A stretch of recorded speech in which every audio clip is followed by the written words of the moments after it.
Assalamualaikum warahmatullahi wabarakatuh.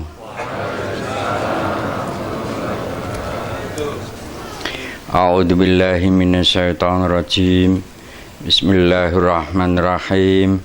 Qul huwallahu ahad, Allahu samad, lam yalid wa lam yulad wa lam yakul lahu kufuwan ahad. Allahumma sholli ala Muhammad wa ala ali sayyidina Muhammad. Shadaqallahul azim. Para jamaah semuanya yang teramat sangat kami hormati, juga yang kami muliakan, juga yang dirahmati Allah Subhanahu wa taala, serta para pemirsa yang sangat kami hormati, juga yang kami muliakan, juga yang dirahmati Allah Subhanahu wa taala. Alhamdulillahirabbil alamin. Pada malam hari ini kita tetap melaksanakan doa bersama dengan jarak yang sangat jarang. Kemudian semuanya juga memakai masker. Ini sangat baik, kecuali saya. Karena saya kalau pakai masker tentu saya tidak bisa ngomong. Dalam kesempatan ini kita semua tahu bahwa corona ini masih belum reda. Jadi kita harus masih tetap menjaga kebersihan, menjaga jarak, serta jangan, kalau tidak sangat penting sekali kita jangan berkerumun dalam jumlah banyak. Sebelum acara doa bersama kita mulai, ini ada beberapa keterangan yang perlu kami sampaikan. Cara mengambilan sebuah hikmah atau cara mengambil sebuah pelajaran yang berasal dari kitab suci Al-Quran. Ya, kitab suci Al-Quran itu sebuah pedoman. Jadi kita semua harus bisa memahami isi daripada kitab suci Al-Quran. Di situ ada beberapa hal yang teramat sangat penting yang perlu kita semua memahami, ya, walaupun sebatas kemampuan tapi harus ada upaya.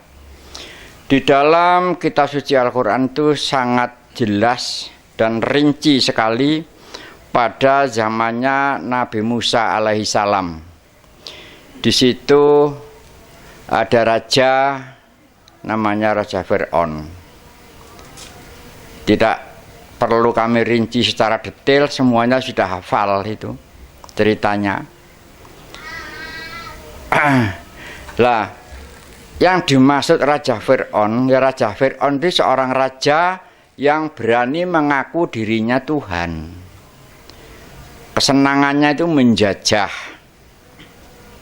Itu kesenangannya menjajah, dan dia harus dihormati dan juga harus dianut apa yang dibicarakan. Itulah Raja Fir'aun itu dulu, ya, itu dulu begitu. Lah sekarang kita selaku umat Islam ada pelajaran apa yang harus kita petik? Mengaku dirinya Tuhan itu bagaimana sih? Itu. Seseorang mengaku dirinya Tuhan tetapi mereka tidak mengetahuinya, mereka tidak merasakannya. Oleh sebab itu dalam kesempatan ini kami beritahukan itu. Contohnya begini. Seandainya kita pernah menolong seseorang, ya, menolong seseorang, orang itu kita tolong sampai menjadi orang sukses. Kalau dia tidak punya sifat Fir'aun, hatinya itu langsung sambung dengan Allah. Kami bisa menolong orang tersebut itu memang atas kehendak Allah, jadi bukan dari saya sendiri. Hatinya itu langsung bicara begitu. Tapi kalau tidak memahami, tetap diakui. Kamu dulu kalau enggak tolong kamu begini itu. Itulah yang dimaksud orang yang mengaku dirinya Tuhan itu. Seandainya kamu dulu nggak tak anu terus gitu tiap hari. Habis berbuat baik, kemudian di mulutnya bicara seperti itu. Itulah orang yang mengaku dirinya Tuhan, tetapi orang itu tidak menyadari, tidak mengetahuinya bahwa sifat seperti itu mengaku dirinya Tuhan. Itu.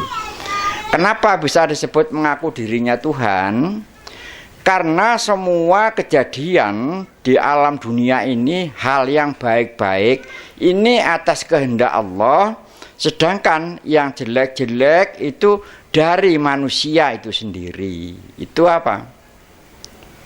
Jadi kalau kita berbuat baik dengan siapapun harus dikembalikan kepada Allah. Dan lagi itu memang iya. Dan kalau Allah tidak menghendaki, tidak mungkin kita bisa berbuat kebaikan. Itu tidak akan mungkin.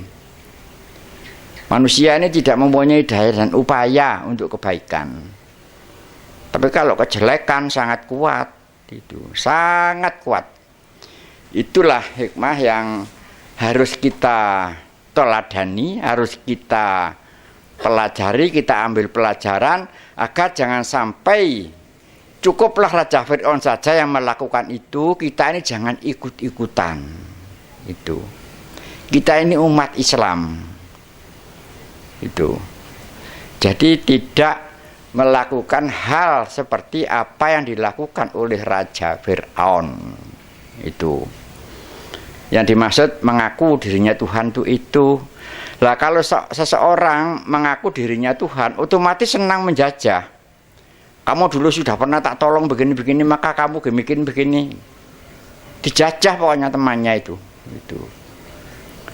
Gara-gara merasa dirinya berjasa sehingga punya sifat seperti itu. Jadi satu pasang antara merasa dirinya Tuhan sama menjajah tadi itu. Lah pada saat itu yang membebaskan para budak dari Israel tadi yaitu kita semua tahu yaitu Nabi Musa alaihissalam. Itu juga perumpamaan aja. Kalau seseorang ini menghamba kepada Allah ya, ibadah karena Allah, maka di hati kita terhindar dari sifat-sifat Fir'aun tadi. Karena hanya Allah sendiri yang bisa mengambil sifat itu. Siapapun tidak akan bisa menghilangkan apalagi menghapus sifat itu. Di dalam diri tiap-tiap manusia pasti ada sifat seperti itu. Tapi kalau dia mau menghamba kepada Allah, ibadah karena Allah, maka oleh Allah diambil sifat-sifat tadi yang sifatnya nggak disukai itu. Itu kalau kita ambil dari riwayatnya Nabi Musa alaihissalam.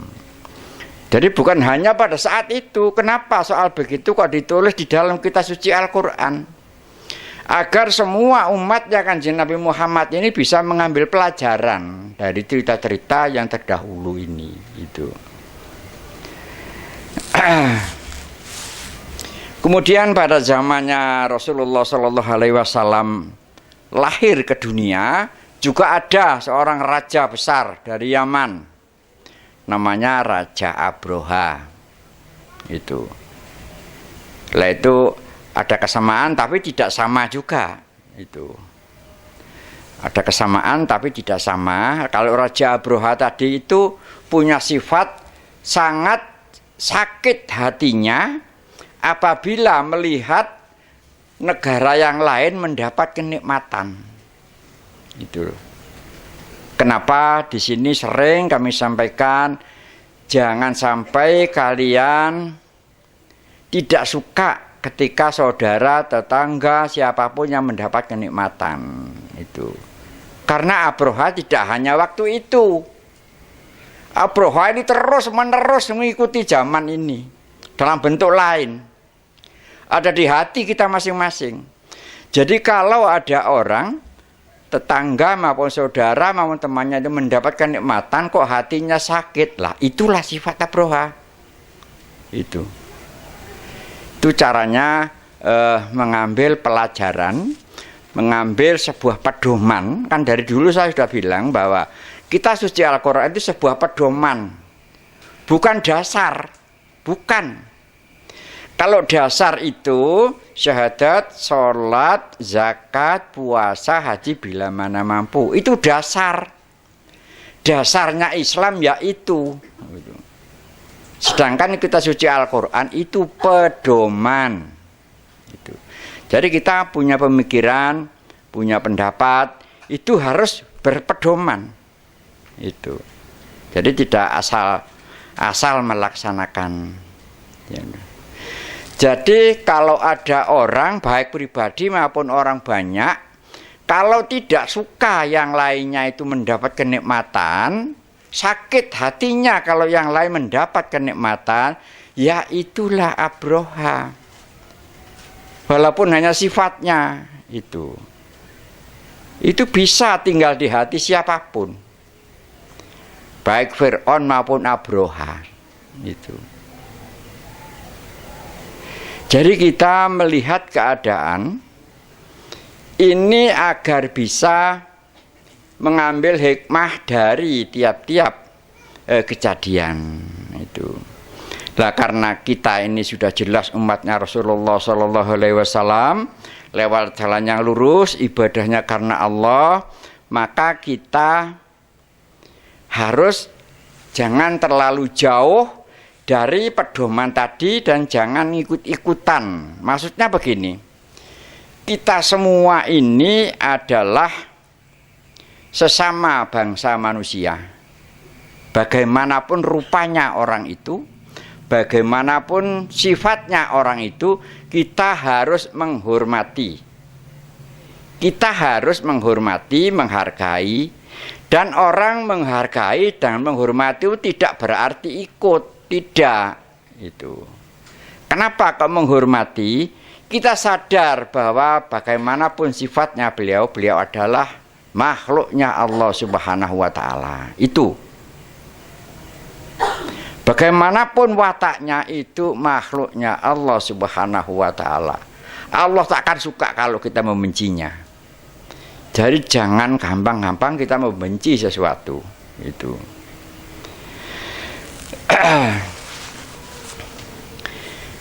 Manusia lahir sepanjang hidup ya, mulai lahir hingga wafat, itulah perjalanan pulang. Ya, itu perjalanan pulang. Bukan perjalanan pergi.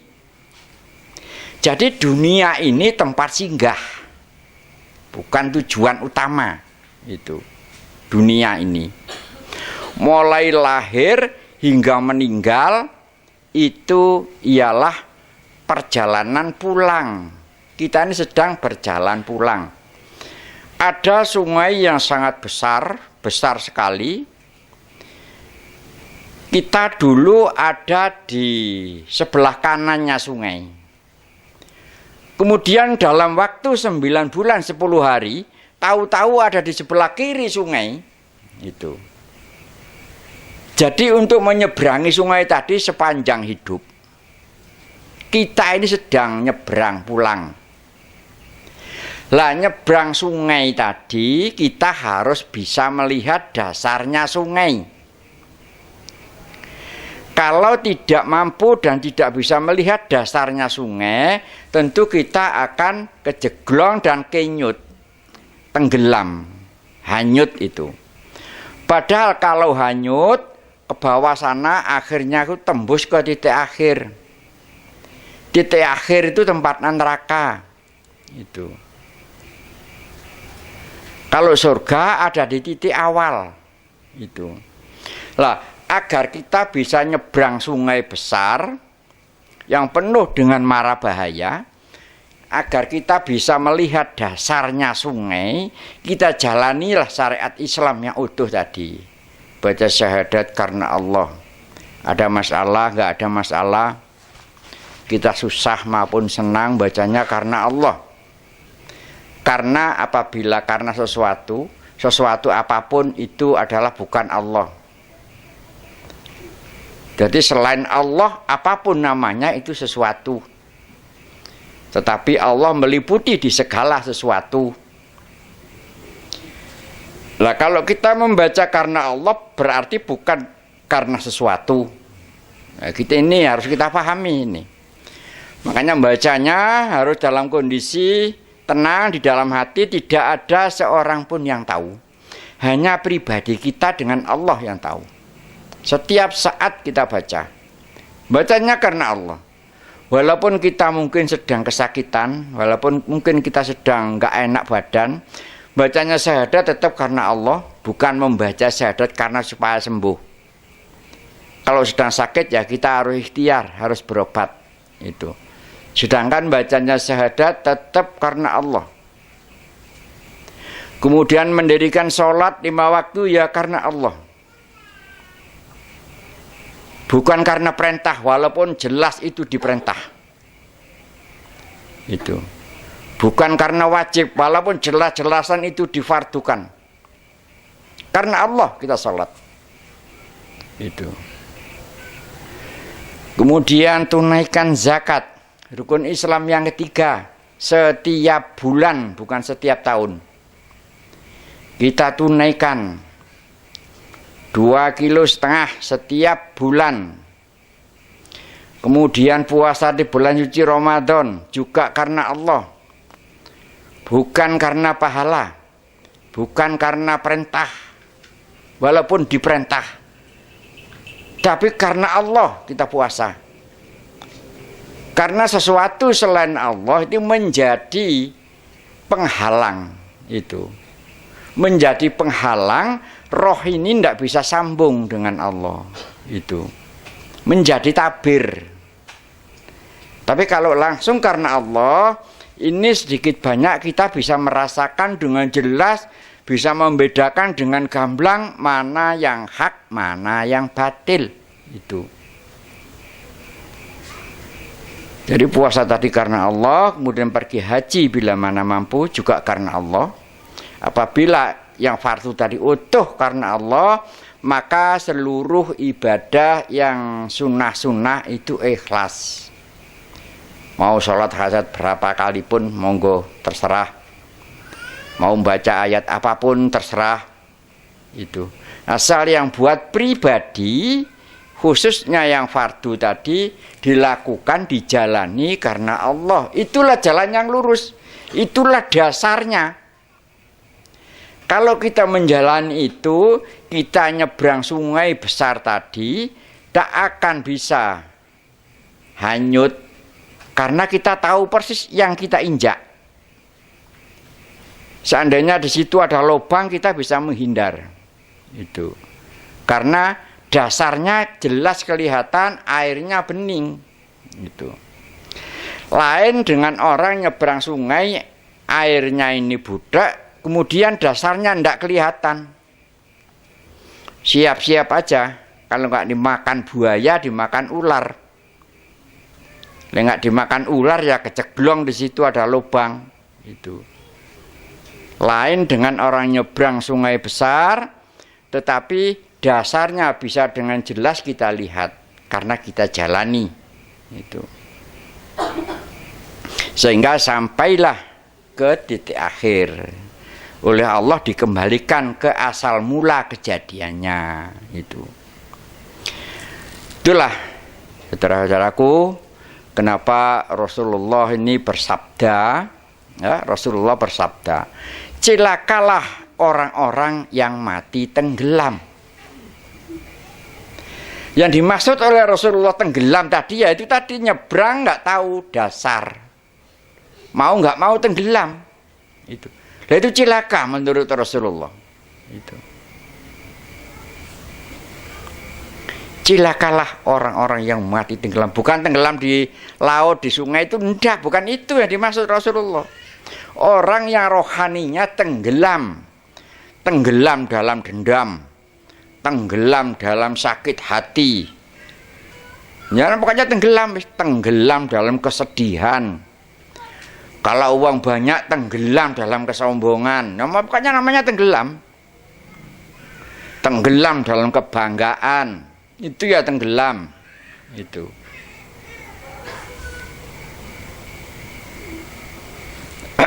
Jadi selama manusia hidup ini berjalan di atas jalan yang lurus, berjalan di atas jalannya dibawa oleh Nabi kita Muhammad SAW, tidak akan mungkin tenggelam.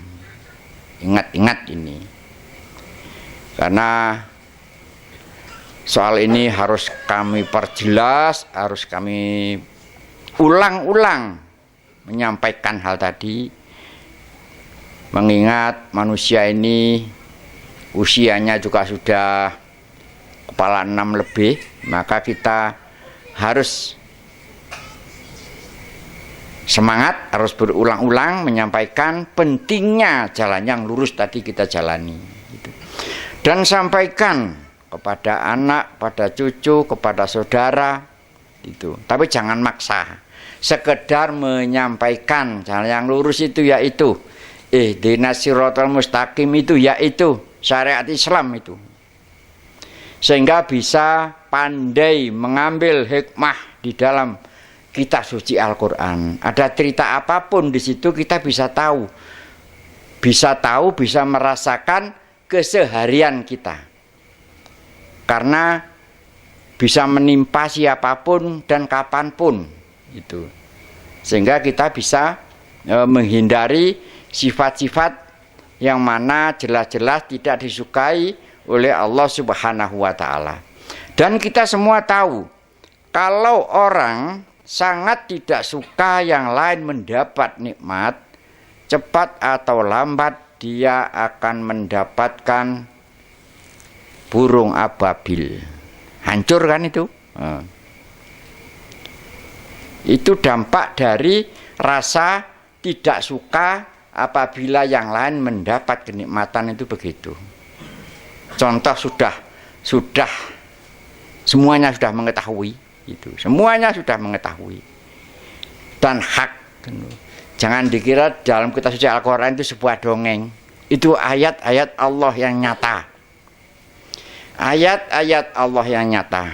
Jangan sampai disalahgunakan ayat suci itu. Ila hadratin Nabi Muhammadin sallallahu alaihi wasallam. Al-Fatihah. A'udzu billahi syaitanir rajim. Bismillahirrahmanirrahim. Alhamdulillahi Rabbil Alamin. Ar-Rahmanir-Rahim. Maliki yaumiddin. Iyyaka na'budu wa iyyaka nasta'in. Ihdinas siratal mustaqim. Siratal ladzina an'amta 'alaihim ghairil maghdubi 'alaihim waladdallin.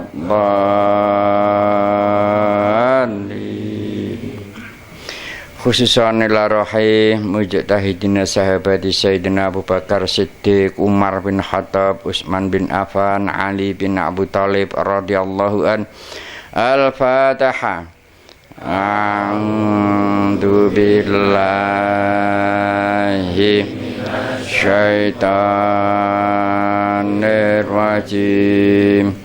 Bismillahirrahmanirrahim. Alhamdulillahi Rabbil Alamin. Ar-Rahmanir-Rahim. Maliki yaumiddin. Iyyaka na'budu wa iyyaka nasta'in Ihdinas siratal mustaqim Siratal ladzina an'amta 'alaihim Ghairin maghdubi 'alaihim waladdallin.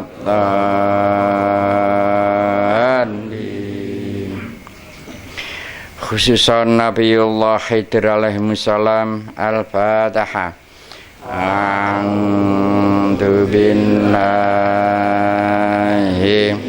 syaitanir rajim. Bismillahirrahmanirrahim. Alhamdulillahi rabbil alamin. Ar-Rahmanir-Rahim. Maliki yaumiddin. Iyyaka na'budu wa iyyaka nasta'in. Ihdinas siratal mustaqim. Siratal ladzina an'amta 'alaihim Ghairin maghdubi 'alaihim waladdallin. Al-Fatihah. A'udzu billahi syaitanir rajim. Bismillahirrahmanirrahim. Alhamdulillahi rabbil alamin. Ar-Rahmanir-Rahim. Maliki yaumiddin. Iyyaka na'budu wa iyyaka nasta'in. Ihdinas siratal mustaqim. Siratal ladzina an'amta 'alaihim Ghairin maghdubi 'alaihim waladdallin. Khususan ila rohai ummahatina ummahatikum wa abaina wa abaikum wa ahlina wa ahlikum minal muslimina wal muslimat wal mu'minina wal mu'minat al ahya minhum al amwat. Al-Fatihah. A'udzu billahi syaitanir rajim. Bismillahirrahmanirrahim. Alhamdulillahi rabbil alamin. Ar-Rahmanir-Rahim. Maliki yaumiddin. Iyyaka na'budu wa iyyaka nasta'in. Ihdinas siratal mustaqim. siratal ladzina an'amta 'alaihim ghairil maghdubi 'alaihim waladdallin.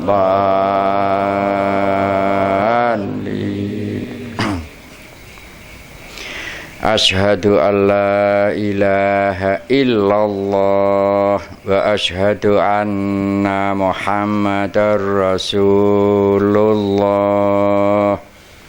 Asyhadu an la